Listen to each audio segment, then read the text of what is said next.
Welcome to the conversation. My name is Chris Kime, and with me today is Dr. Vasilis Damaris, and we're going to talk about the Israeli-Palestinian conflict. But first, Vasilios, how are you doing today? Fine, thank you very much. I'm fine. Good, good. Um, Vasilios, I want to get your take on what's been going on in Israel. For the last 3 or 4 weeks, there's been an ongoing conflict between the Israelis and the Palestinians. More specifically, though, Israelis and Hamas.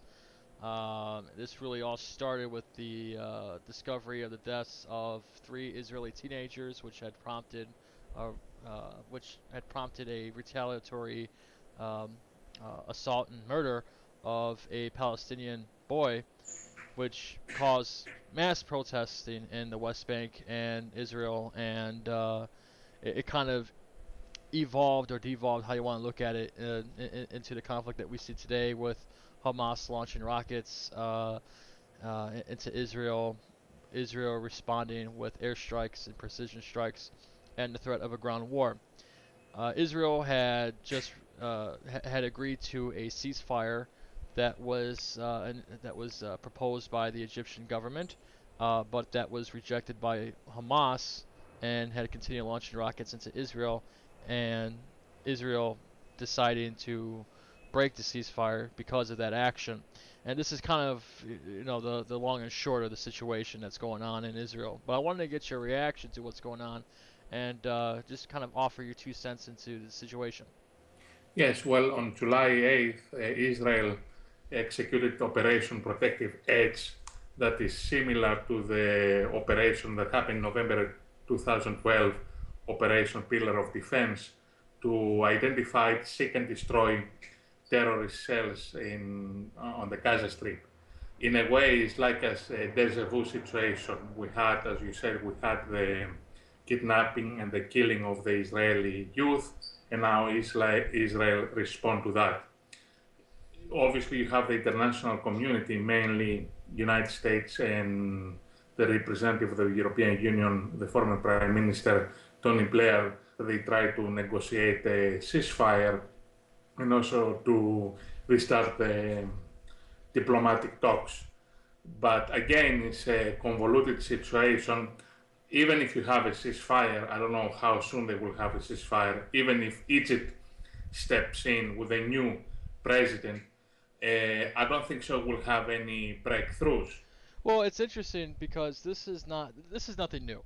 I Exactly. remember several years ago in late 2008, there was Operation Cast Lead, which essentially was the same or similar kind of operation that we're seeing today, with the exception that Israel had conducted a ground offensive into Gaza, and the aim of this was to disrupt rocket launching pads, as well as smuggling tunnels to disrupt the flow of arms that Hamas was receiving from Egypt. And that was resolved by a ceasefire that Israel had accepted, and several hours later, Hamas had accepted, and this kind of brought about an uneasy peace that is pretty much par for the course. Um, so, but what's interesting about this though is that this is, I believe, the first time, at the very least, if the first time in a long time, that Israel had accepted a ceasefire initiated by the Egyptian government and Hamas not agreeing to it. Usually, it seems that Israel is the first to respond to a ceasefire or willing to take part of a ceasefire, and Hamas follows suit in an effort to bring about that uneasy peace. But we haven't seen that now. Now, this is kind of a new thing that has taken place. What do you think about that rejection that from Hamas about that ceasefire? Maybe Hamas seems that it's emboldened. Maybe Hamas believes that they can get to the whole, to the wide area of the Middle East that will have the rise of Islamic jihadist groups, as we mentioned last time, with the Islamic State. Maybe they feel that they can manipulate the situation. Obviously, we saw that even Hamas has some new technology.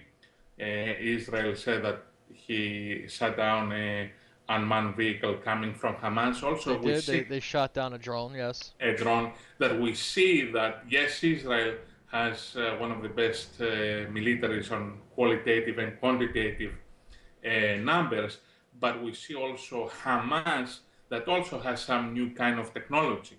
Hmm. And that can be a new threat from Israel and even for the wide region if Hamas wants to assist other groups that they have similar uh, political military goals. Well, we see a changing shift in the paradigm of the Middle East. We had mentioned in our last program about the Islamic State, the creation of the Islamic State, and its operation within Syria and Iraq. Uh, there's also President Al-Sisi of Egypt, who just who was elected into office and is kind of correcting the wrongs that the Muslim Brotherhood had done while they were in power, and so I can see this being a significant issue, those two being significant issues for the case of Hamas, because it either could embolden them to act on their own, or uh, they're acting not simply because they're emboldened, but because they're afraid that they're going to lose power in their own territory. Yes, that can be the case. I mean, obviously, we don't have, I know Israel has a good intelligence that can identify sometimes or most of the time what Hamas or other terrorist groups they think, but they are not a transparent group that we can see, we can identify what they think or what in the future, how in the future they will behave. But that kind of shift that we have in the Middle East also will play a significant role how Hamas will act and react to Israeli behavior. Hmm. And obviously, we see that the Middle East is like a big volcano. I don't know if we can have a big eruption, but obviously we see shifting also alliances among also specific groups that from United States, as United States has classified as terrorist groups, Hmm. and also how they perceive Israel. I'm Hmm. sure if we have any more, if these groups sustain or create some stability, maybe they will unite and focus towards Israel, how they can cartel the Israeli power in the region. Hmm. But because right now they have also have the Syrian civil war or ethnic conflict, we have also the Iraqi situation. I think they are also the focus. They are very diffuse. But if some will have a settlement, maybe they will focus also on Israel. Hmm. Well, let's talk about Hamas's armaments. Yeah. Now you had mentioned the drone, and the drone itself is a surprising piece of information that just came out a few days ago, because it essentially changes the face of warfare within the Israeli-Palestinian conflict. Hamas has a drone. Hamas has used a drone. Now, granted, the drone itself was more likely rudimentary in design and operation. The possession of the drone itself is significant nonetheless, and it seems that drone warfare is kind of part and parcel of how the world is fighting war today. We have Iran having their own version of a drone, which allegedly they said they acquired from reverse engineering a shot down drone or drone that they took down that was operated by the United States. No doubt that the schematics for various types of drones are bought and sold and shared throughout the world. But now that Hamas has them, um, it seems to me that Hamas not only is more powerful in terms of weaponry compared to years ago, but it seems that at this point it could potentially evolve with more precision. A couple of things. A recent report came out saying that Hamas is manufacturing their rockets from within the Gaza Strip and local factories. Another thing is that Gazan rockets are broad. They're able to now hit anywhere within Israel, and with the addition of the drone, it is indicative that Hamas specifically is looking to become more of a to have more of a powerful military apparatus than before. Yes, I mean, obviously we have a kind of technology, and I believe who knows, maybe also they took that kind of technology because I know, as military experts they say, Iran has some kind of technology with drones. And also the way that I see that obviously they upgrade their own arsenal, as we have discussed. And even with the Islamic State, that they say that they have obtained kind of a small, kind of chemical kind of weapons or even a depleted uranium, we know that they want to become kind of a nuclear actor. And right now, a long time ago, some of the things, they were very expensive states that were controlling that kind of military material. But right now, it's not so much expensive to obtain these kinds of weapons or even to design. Yes, it was a rudimentary, the drone, but if Israel didn't have the protection, I'm sure the drone couldn't create some kind of a damage. And sometimes It it's is possible. psychological. It's psychological because if you know that an enemy that doesn't have a standing army and they can produce or it can produce that kind of weapons, also the psychology that can create the fear, that kind of stuff. Well, speaking of the psychology of the conflict, world reaction is, as usual, split down the middle, and this has been going on for years, decades even. On one side, you have people supporting the Palestinians, saying that Israel is the occupier, Israel is the aggressor. On the other side, you have people supporting Israel, saying that they are simply protecting themselves against those who do not want to live in peace with the Israelis, with the Jews. And so it seems the online reaction and the media reaction seems to be focused more solely on the aspect of civilian casualties in this conflict, which is unfortunate.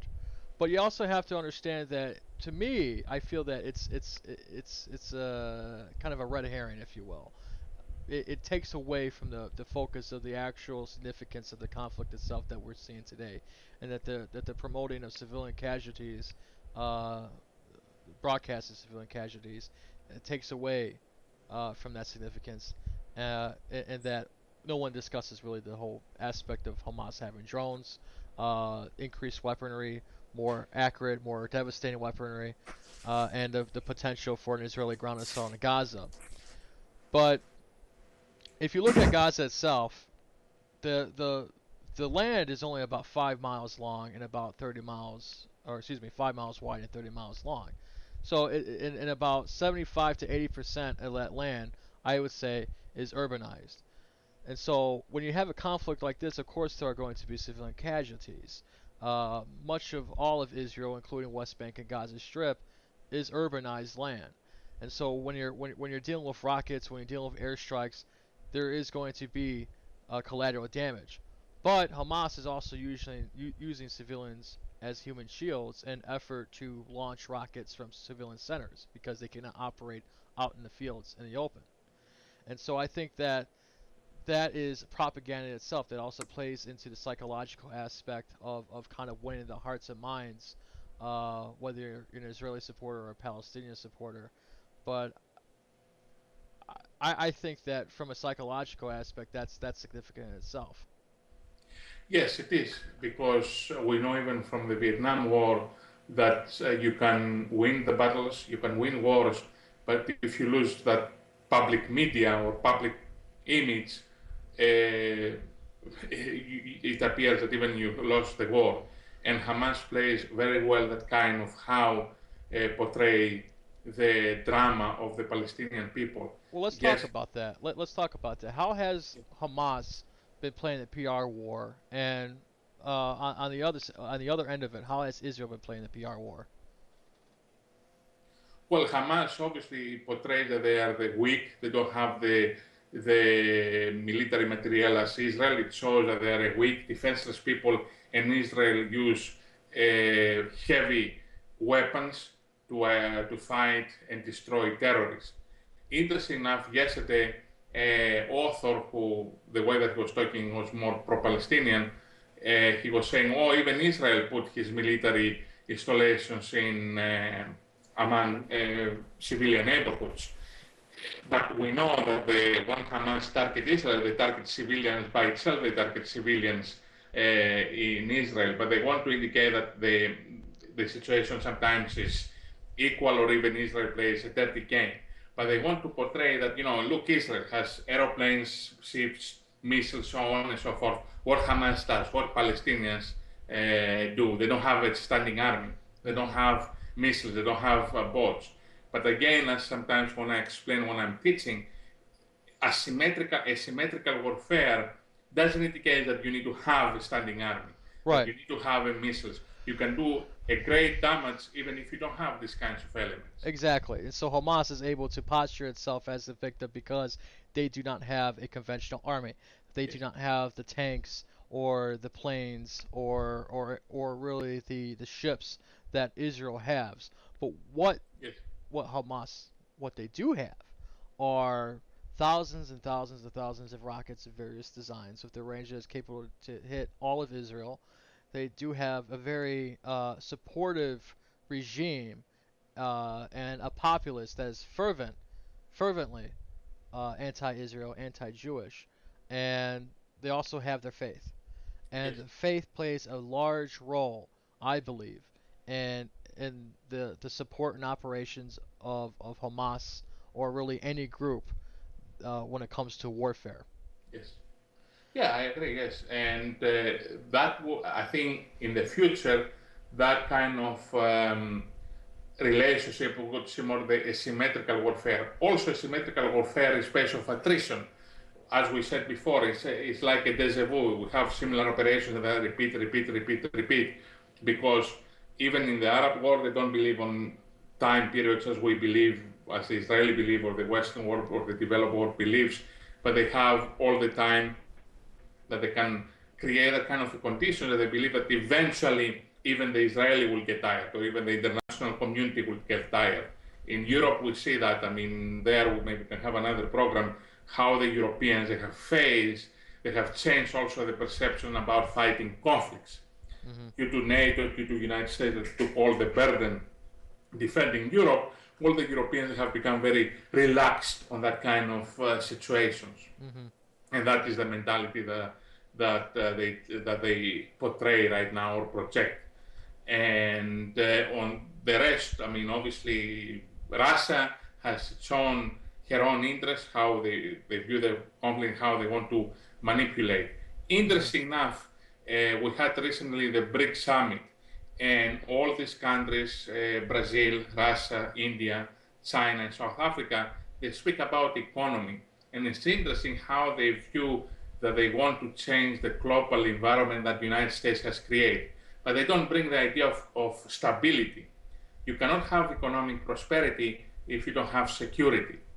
And I see because other people from other countries discuss, well, if we have more the United States retreat ourselves from the global politics or international relations, the globe will be much happier. Mhm. And we don't see that because even, let's say, BRICS, yes, they have developing economies that can also trading can create benefits, but they don't mention about security.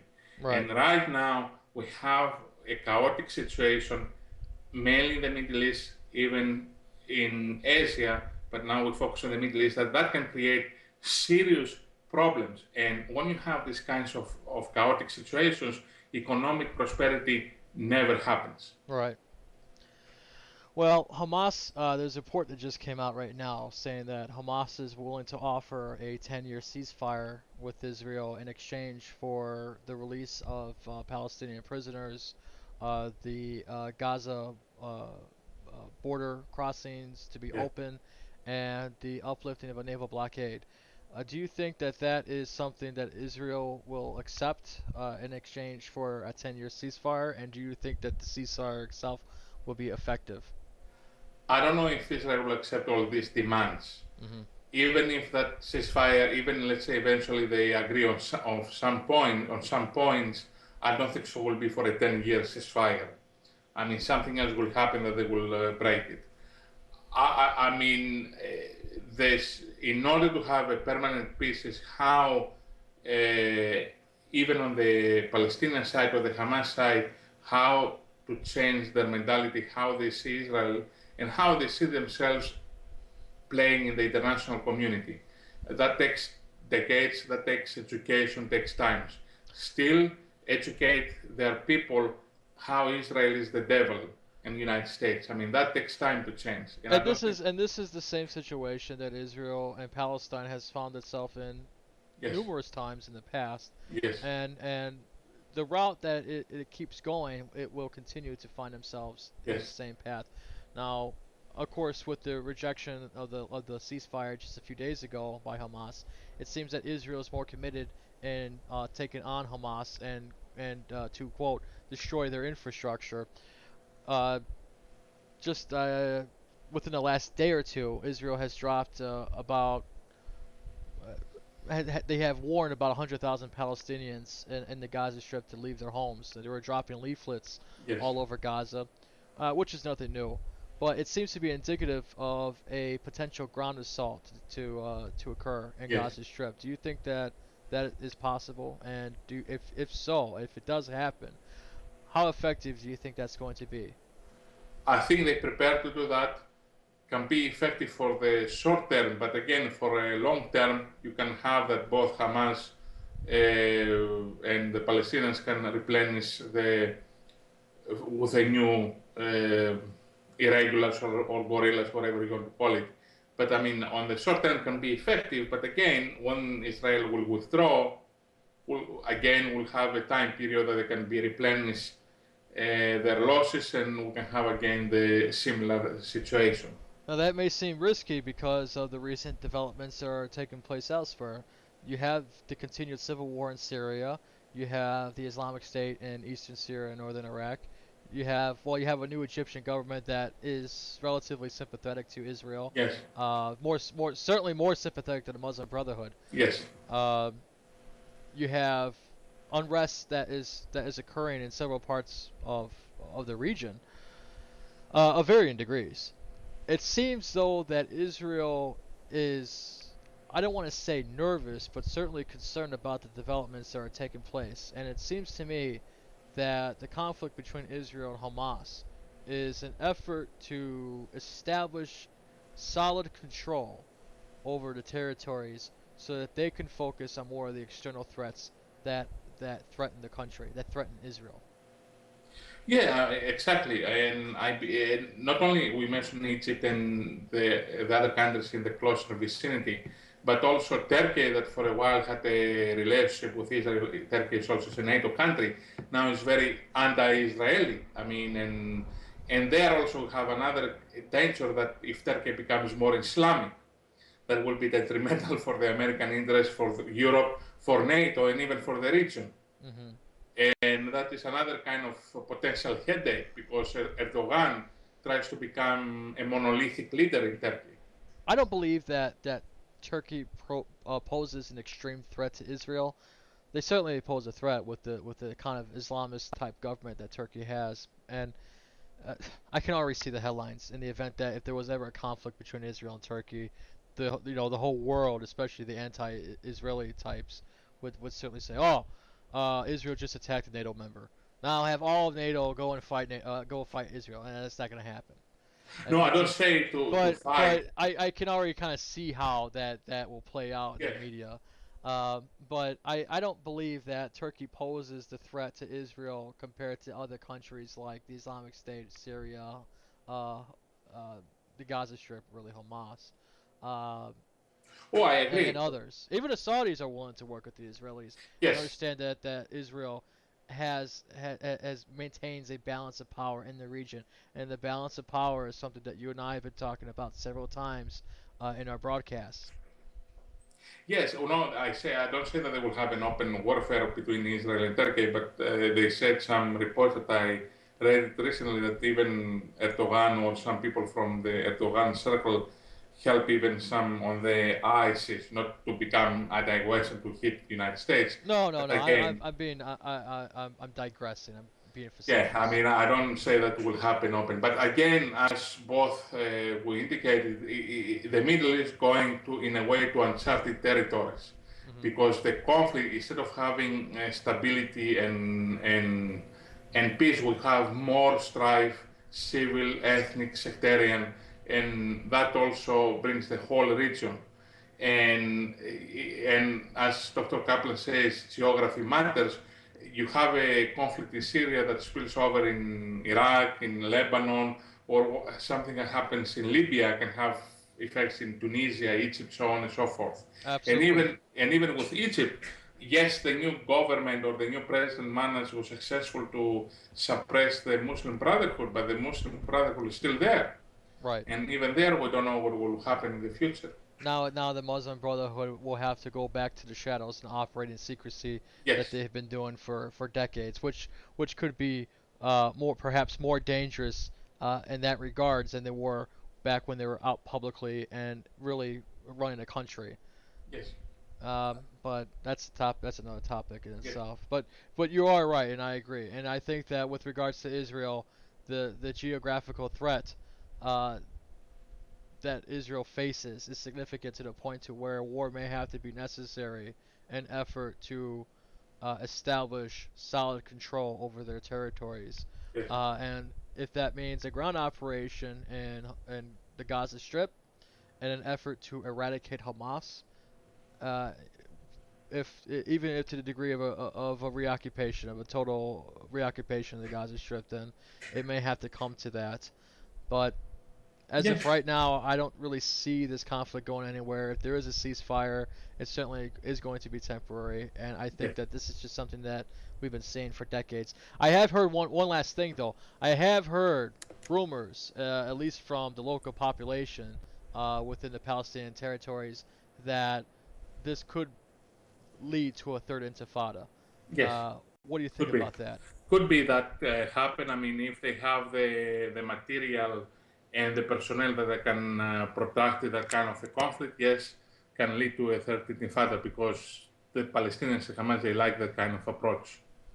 We'll see. I mean, still, the whole conflict is evolving. I don't think so. Even with the ceasefire, they will stop. I mean, we have still traction on both sides to continue fighting. All right then. Okay, as usual, Vasilios, I appreciate you coming on. Thank you. It's great talking. Thank you everyone for listening. This is the conversation, and I wish you all a good day. Thank you very much. Thank you. Bye bye.